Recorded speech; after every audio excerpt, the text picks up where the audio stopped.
আজ আন্তর্জাতিক নারী দিবস। কলকাতা টিভির সমস্ত মহিলা দর্শককে আন্তর্জাতিক নারী দিবসের শুভেচ্ছা। চলুন আজ এমন একজনের সঙ্গে আপনাদের পরিচয় করিয়ে দেব যিনি কেক তৈরিতে বিপ্লব এনেছেন। তিনি প্রাচী ধবলদেব, ভারতবর্ষের সবচেয়ে বড় কেক প্রদর্শনীর মুখ্য বিচারক। তার তৈরি আইসিং এর জন্য দেশ বিদেশে বহু সম্মানে সম্মানিত হয়েছেন তিনি।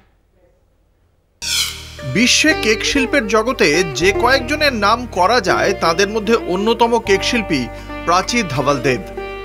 একজন আর্থিক বিশ্লেষক হিসেবে কর্মজীবন শুরু করলেও পরবর্তীকালে একজন সফল কেক শিল্পী হিসেবে আন্তর্জাতিক স্তরে প্রশংসিত হয়েছেন তিনি। সূক্ষ্ম রাজকীয় আইসিং তৈরির জন্য তিনি বিখ্যাত। ডিমের সাদা অংশ ব্যবহার করে রাজকীয় এই আইসিং তৈরি করা হয়, কিন্তু প্রাচী প্রথম ডিমের ওই সাদা অংশ ছাড়া রয়্যাল আইসিং তৈরি করেন।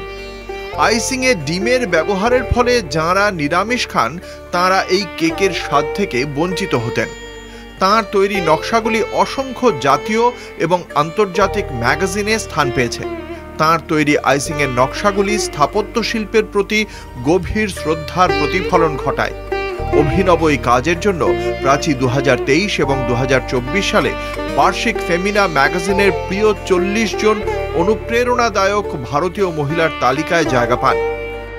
2020 সালে ভারতের অন্যতম গেম চেঞ্জার হিসেবে এই কেক শিল্পী স্থান পেয়েছিলেন ফোর্বসে। মহারাষ্ট্রের রাজ্যপাল তাঁকে সম্মানিতও করেছিলেন। 2022 সালে দিল্লির বিজ্ঞান ভবনে নীতিন গডকারির কাছ থেকে পুরস্কারও গ্রহণ করেন। 2019 সালে বেশ কয়েকটি আন্তর্জাতিক পুরস্কারও পান প্রাচী।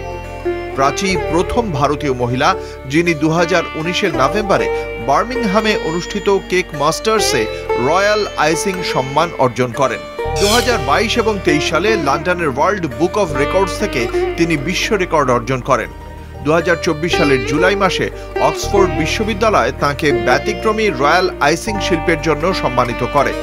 এর পাশাপাশি ভারতের বৃহত্তম কেক প্রদর্শনী কেকোলজি কেক ইভেন্টের মুখ্য বিচারক হিসেবে সম্মানিত করে।